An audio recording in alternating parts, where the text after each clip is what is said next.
Hello children, in this video I'll give you a trick, rather two tricks I will tell you with the help of which you can calculate the hybridization.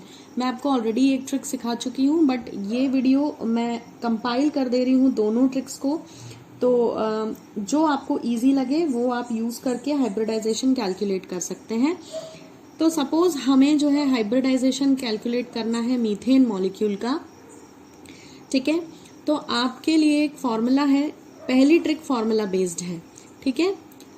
और ये दोनों ही tricks हर किसी compound के लिए work करेंगी। Specially अगर आपको ion दिया हुआ है तो आप फर्स्ट ट्रिक यूज करें, इजी होगा कैलकुलेट करना।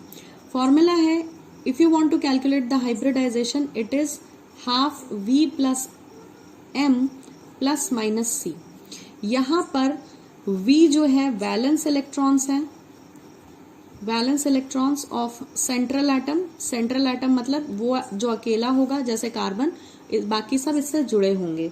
जैसे आप पेरेंट एटम भी कह सकते हैं मॉलिक्यूल का, यूजुअली सिंगल होता है, ठीक है।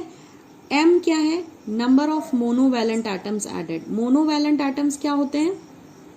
मोनोवैलेंट एटम जिनकी वैलेंसी 1 हो, जैसे हाइड्रोजन और हैलोजेंस, जैसे फ्लोरीन, क्लोरीन, ब्रोमीन कुछ भी जुड़ा है और या हाइड्रोजन जुड़ा है तो मोनोवैलेंट एटम में गिना जाएगा।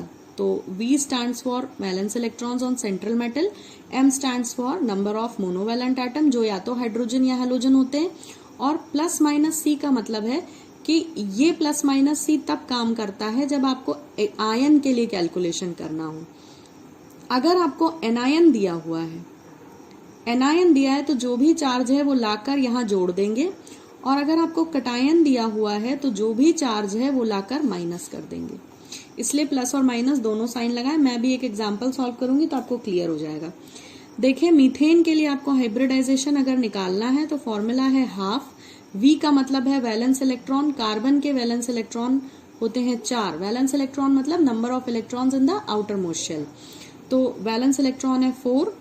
कैसे निकाला वैलेंस इलेक्ट्रॉन? एटॉमिक नंबर होता है कार्बन का 6। इलेक्ट्रॉनिक कॉन्फ़िगरेशन लिखें ये वाला, इस पैटर्न में। सो 2 और 4 ये वैलेंस इलेक्ट्रॉन, लास्ट शेल के इलेक्ट्रॉन्स। मोनोवैलेंट एटम क्या हुए?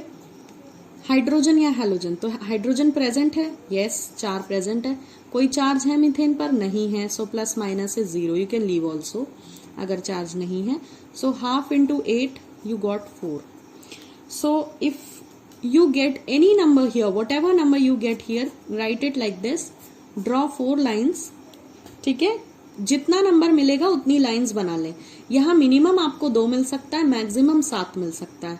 ये नंबर ना तो 2 से कम मिलता है ना 7 से ज्यादा मिलता है। क्यों? क्योंकि मिनिमम हाइब्रिडाइजेशन sp और मैक्सिमम जो है sp3d3 होता है, उससे कम ज्यादा नहीं होता। तो नंबर आपको 2 से 7 के बीच में मिलेगा या 2 से 7 तक मिलेगा। तो जो भी नंबर मिले उसको ऐसे ट्रीट करें, उसकी पहली लाइन के नीचे लिखें S और बाकी यहाँ पर P और P, ठीक है। तो यह हाइब्रिडाइजेशन क्या आ गया आपके लिए? sp3। अगर यहाँ पे 2 लिखा होता तो हम 2 लाइन बनाते और हाइब्रिडाइजेशन आता sp। अगर यहाँ 3 लिखा होता तो हम 3 लाइन बनाते और हाइब्रिडाइजेशन आता sp2। सपोज यहाँ 7 लिखा होता तो sp3 और हम 3 लाइन और बनाए होते। अगर यहाँ 7 होता तो हम 7 लाइंस ड्रॉ करते। तो sp3 और उन 3 लाइंस के नीचे d आता तो sp3d3 होता, ठीक है। क्यों ऐसा? p क्योंकि 3 ही होते हैं, है ना। s एक ही होता है इसलिए हमने s एक ही बार लिखा। ये नंबर ऑफ ऑर्बिटल्स की बात हो रही है। s में एक ही ऑर्बिटल होता है और p में 3 होते हैं इसलिए p को 3 बार लिखा है। अगर यहाँ 5 आ जाता, अगर इस नंबर में 5 होता 4 की जगह, तो हम क्या करते? 5 लाइंस खींचते और ऐसे लिखते S P P P। अब P तो 3 ही होते, खत्म हो गए, तो अब हम D लिखेंगे, मतलब हाइब्रिडाइजेशन आ जाएगा sp3d। तो जो भी नंबर आपको इस फॉर्मूले से मिले उसको ऐसे ट्रीट करें जैसे मैंने बताया। अब एक आयन लेकर मैं आपको एक्सप्लेन कर देती हूँ। मान लें आपको बोल दिया है कि आप कार्बोनेट आयन के लिए हाइब्रिडाइजेशन निकाल दें, तो बहुत सिंपल है, हाफ फिर से V plus M plus minus C। यहाँ आप हाइब्रिडाइजेशन कैलकुलेट कर रहे हैं। हाफ फिर से सेंट्रल एटम कार्बन है, कार्बन के वैलेंस इलेक्ट्रॉन्स थे 4। मोनोवैलेंट एटम यहाँ कोई नहीं है, ना तो हाइड्रोजन है ना हैलोजन, सो लिख लें 0। चार्ज है क्या? यस। ये एक एनायन है। यहाँ देखिए मैंने क्या सिखाया, एनायन अगर है तो जो चार्ज दिया है वो जोड़ दें। क्यों जोड़ दें? यहाँ तो -2 लिखा है, तो -2 का मतलब क्या होता है कि इसने बाहर से 2 इलेक्ट्रॉन ले रखे हैं, तो ले रखे हैं इसीलिए हम +2 करेंगे। अगर यहाँ पर +2 लिखा होता तो हम यहाँ -2 करते। ठीक है, तो या तो आप ये बात याद कर लें कि अगर जो है अनायन लिखा हुआ है तो आप प्लस करेंगे, कैटायन लिखा है तो माइनस करेंगे। या तो ये बात याद कर लें या ये याद कर लें, यहाँ जो चार्ज लगा है उसका उल्टा साइन यहाँ लगा लेंगे। माइनस लगा है अगर हमारे मॉलिक्यूल पे तो हम यहाँ प्लस लिखेंगे, अगर हमारे मॉलिक्यूल पे प्लस लिखा है तो हम यहाँ माइनस लिखेंगे। जो भी बात आपको समझ आती है वो समझ लें। So it is going to be half into what we are going to get? 4 plus 2 is 6. So 2 3 जा 6. You have got the number as 3. इस 3 को फिर से जैसे 4 को ट्रीट किया था वैसे ट्रीट करें। 3 लिख लें, 3 लाइंस बना लें और कहाँ से शुरू करेंगे? फिर से spp. Your hybridization is sp2. आपको कोई भी मॉलिक्यूल दिया हो, कोई भी आयन दिया हो, या एक चेक कर लेते हैं अगर हमें एक लोन पेयर वाला मॉलिक्यूल दे दिया तब हम क्या करेंगे। सपोजिंगली हमें जो है वाटर मॉलिक्यूल दे दिया। वाटर में क्या होता है? वाटर में एक लोन पेयर होता है, ठीक है, सॉरी 2 लोन पेयर्स होते हैं। तो वाटर में 2 लोन पेयर होते हैं। अब इसके लिए क्या करेंगे? तो इसका हाइब्रिडाइजेशन निकालना है। फॉर्मूला फिर से वही लगाएं, half v plus m plus minus c। अब देखें हाफ, यहाँ पे सेंट्रल एटम होता है ऑक्सीजन, हाइड्रोजन ऑक्सीजन से जुड़े होते हैं। ऑक्सीजन की वैलेंसी क्या होती है? 6 होती है। मोनोवेलेंट एटम है क्या? यस, 2 हाइड्रोजन है, जोड़ लें। चार्ज है? नहीं है, सो 0, plus minus 0। So half into 6 plus 2 8, 2 4 जा 8। अगेन 4 आया और 4 के लिए मैं आपको बता चुकी हूँ कि हाइब्रिडाइजेशन sp3 आएगा। आप चेक कर लें, वाटर मॉलिक्यूल का भी हाइब्रिडाइजेशन sp3 है। ये तो हुआ एक लॉन्ग मेथड जिसमें आपको एक बड़ा सा फॉर्मूला लिखना था और कैलकुलेशन करना था हाइब्रिडाइजेशन।